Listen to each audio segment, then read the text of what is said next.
ঈদ মোবারক সবাইকে। আসলে আমার পক্ষ থেকে আপনাদেরকে ঈদ মোবারক বলা হয়নি, কারণ খুব বেশি ব্যস্ত ছিলাম। সো ফাইনালি ঈদের ব্লগ নিয়ে হাজির হলাম। টুকটাক বাসায় কি কি করলাম সবকিছুই দেখাবো আজকের ব্লগে। প্রথমেই একটা স্যাড ক্লিপ দিয়ে স্টার্ট করলাম। এই গরুটা হচ্ছে পিক আপ থেকে পড়ে একটু ব্যথা পেয়েছিল, পা আটকে গিয়েছিল ওর চাকার মধ্যে, তো ওইটা দেখালাম। এরপর নাহিদরা যায়, আমাদের বাসার পাশেই একটা বাজার, গরুর বাজার, ওইখান থেকে গরু কিনে নিয়ে আসে অ্যান্ড আমরা সবাই নিচে নামি গরু দেখার জন্য।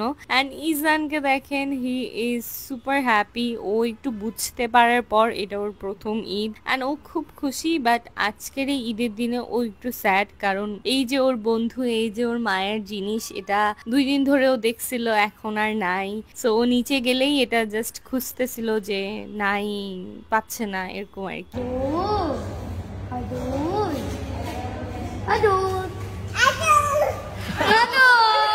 যাই হোক, এরপর দেখেন ও ওর গেঞ্জি দিয়ে ওর বাবার ঘাম মুছে দেয়। অনেক কিছু বুঝে সে এখন, মাশাল্লাহ। ওর জন্য সবাই দোয়া করবেন। এরপর সবাই যখন নিচে গরু নিয়ে ব্যস্ত, কাটাকাটি নিয়ে ব্যস্ত, তখন আমি ভাবলাম যে একটু বাসার ট্যুর আপনাদেরকে দেখাই। যে আমি সামনের রুমের সেট আপটা একটু চেঞ্জ করেছি। এখনের সেট আপটা সুন্দর না আগের সেট আপটা সুন্দর, সবাই কমেন্ট করে জানাবেন।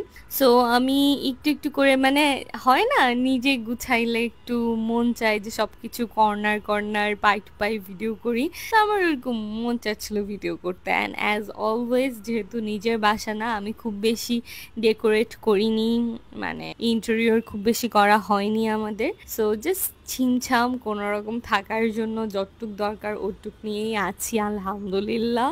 ইনশাল্লাহ যখন হবার তখন হবে ইনশাল্লাহ। যাই হোক, এটা হচ্ছে আমার বেডরুমটা। আমি সুন্দর করে ক্লিন করে, যেহেতু আমার বাবু আছে, তো বাবুর জন্য অনেক কিছুই একটু মেসড আপ, বাট যতটুক পারি ওটুক আমি গুছিয়ে রাখার চেষ্টা করি। অ্যান্ড আপনারা কর্নারে কোথাও দেখবেন বাবুর মানে বাবুর জিনিসপত্র আপনারা সব দিকেই দেখবেন ছড়িয়ে ছিটিয়ে আছে। যাই হোক, এটা হচ্ছে তানজিনার রুম, ওর পড়ার টেবিল, ওর রুমটাও ও ছিমছাম করে ওর মতো করে রাখে।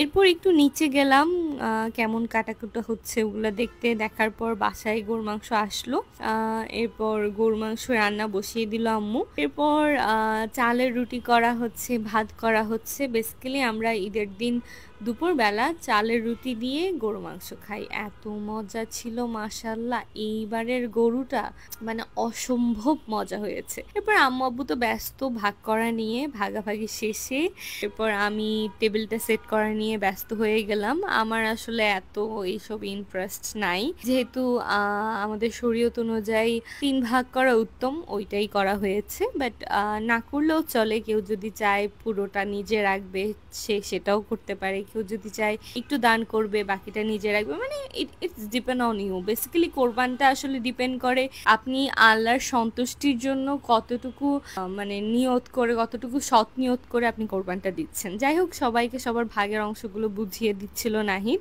এইদিকে টেবিলটা সুন্দর করে সেট করে আমরা সবাই মিলে খাওয়া দাওয়া করতে বসে পড়লাম।